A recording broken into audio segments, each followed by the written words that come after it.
Hey everyone, my name is Dante and welcome back to Story Hub, your hub for the best stories on Reddit. Before we get into today's story, this week's giveaway is for these brand new headphones. To enter, just comment and subscribe. Enjoy the video. So this starts on Monday, the 13th, as I receive an email from a VP not over my department, or bad VP. I am told that my team will be needed on the 4th. I politely tell them that our team has scheduled this day off and people already have plans. My team is the IT team and, as many of you know, the IT team gets shafted every time it can get shafted by any company. So over the course of the week I let my team know what is happening. I let them know I have been reaching out to higher-ups to fix it. I also tell them that if their plans are ruined, I will make it right at work. Over the course of 3 meetings, it starts to look like things will not go my way. In response, I sent an email to the CEO of the company. All of my higher-ups knew I was going to do this and said I should do this as he is very family-oriented, and that he would not allow anyone to work on a national holiday, while he is on vacation in the Bahamas until the 6th. But his assistant informed me he would look at this after he gets back. So I tell everyone that it will be work from home, and that we will be setting my cell phone as priority in the call routing. Meaning I would get most of the calls. To be honest, I was expecting almost 0 calls, especially since I was asked to send out a notification that its support would cover the 4th of July.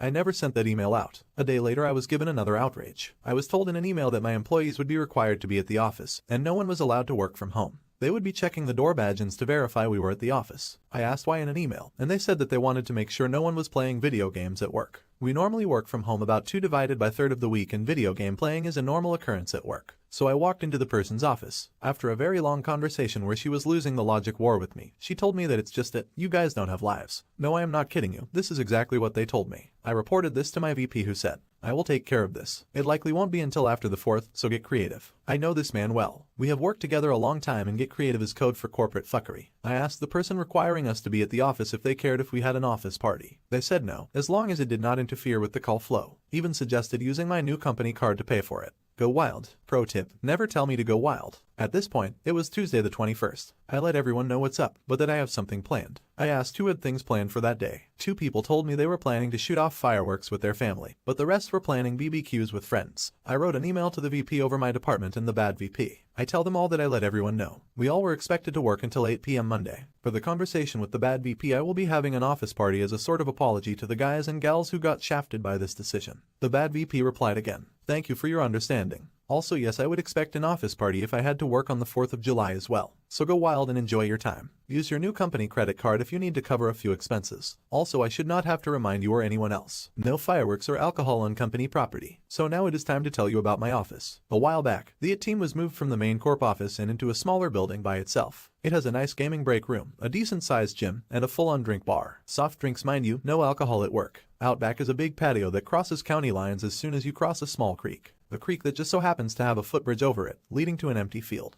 I started making phone calls. Monday, June the 25th, I called everyone into an hour early meeting that morning. I explained to them all that I will be making it right. I asked everyone to invite their friends and family to the office. No supplies will need to be brought by anyone. I tell them all that this will be non-alcoholic, but that I will be planning something for everyone. I told them to expect all food to be provided and they don't need to bring anything, unless they want to bring some fireworks. I.e., they won't have to spend a dime. The 4th came and the entire day, we did absolutely no work. No tickets, no calls came in. Well, 7 calls did come in, but from the same person. The bad VP. She was calling to make sure we were manning the phones. All of us were playing video games or watching movies. 6 p.m. rolled around and everyone was told that the food was ready. People were expecting hot dogs, hamburgers, maybe a bratwurst or 2. What they got was a full-on BBQ feast with pizza and other foods. There was smoked brisket, spare ribs, smoked sausage, smoked turkey, both kinds of tater salad, coleslaw, green beans with bacon and onion, potatoes au gratin, pizza from 2 different places, excellent hamburgers, and bratwurst hot dogs. On the dessert side was cake, very good cookies, 4 different kinds of pies, and about 2 pounds of fudge. Families and friends started showing up at around 6:15ish. Some brought alcohol, but I told them they would need to leave that in their cars as I was not that crazy. Some were not too happy about that but agreed as it was a free dinner for random strangers. So let me set the scene for you. I am out there with all calls routed to my cell phone, and everyone is just having a good time.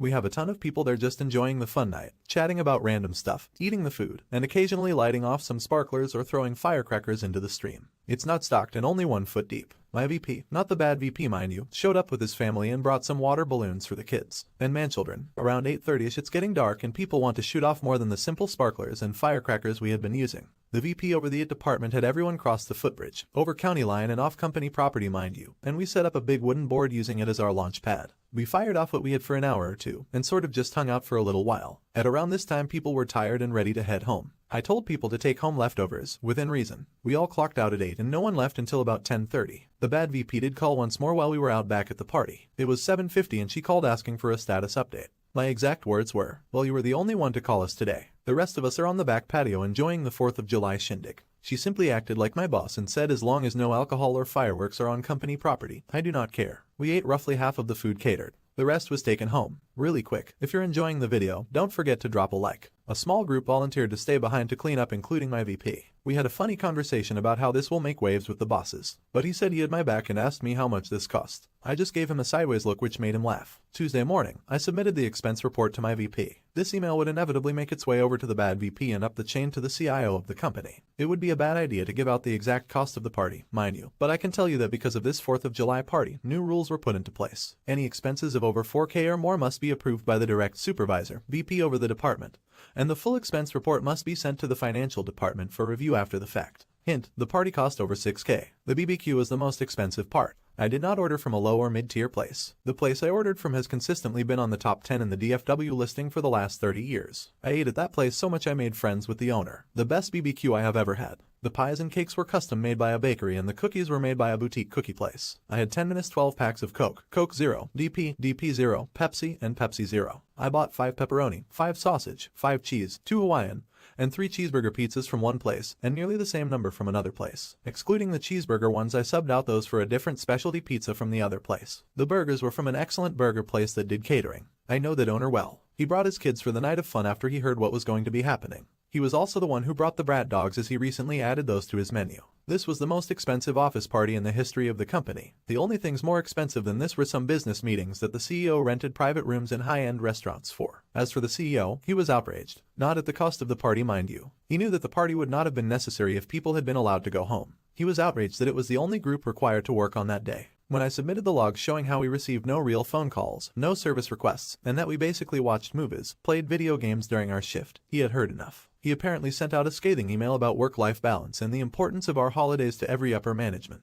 It was kind of funny as people wanted me to get in trouble for what I did.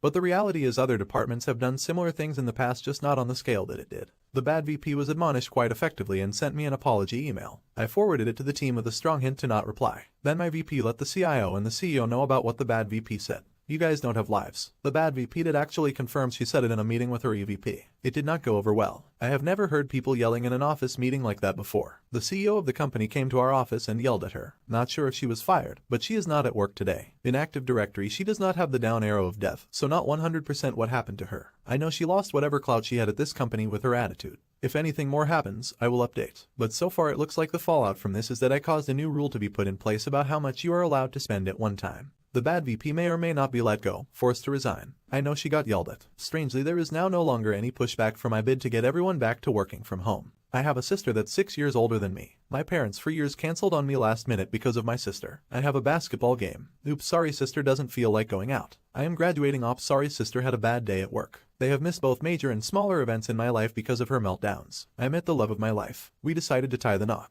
From the beginning I told my parents how I am worried my sister will ruin another special moment in my life. My mom told me over and over again it would not happen. The day of my wedding, I received a voicemail from my mom saying they couldn't come because my sister's dog was sick and she was upset. I was hurt. My best man, however, is a jokester. He took my phone, then went to my fiancée and asked if he could post a video of our wedding as a gift on social media. She loved his idea. I had no idea about it until I came home. Our honeymoon was at a lakeside cabin. No cell service. The post's caption was my best friend. He is an amazing person even if his parents never showed up for him. The video was still pictures of us next to her parents, me on the dance floor, cutting the cake, where you would normally see both parents in wedding pictures. The sound behind the video was my mom's voicemail explaining how they couldn't come because my sister's dog was sick. I came home a week later to hundreds of messages. Family members from both sides insisted I take it down. I was told my sister hasn't stopped crying. My mom is refusing to leave the house. I may be here. I didn't take it down when I got my messages. I didn't call my family back right away. I waited until my vacation time was over at work and enjoyed my time with my wife in our new home. Before I contacted anyone, my dad told me to take down the video. It was just a bad night for them. That they will make it up to me and my wife for not coming.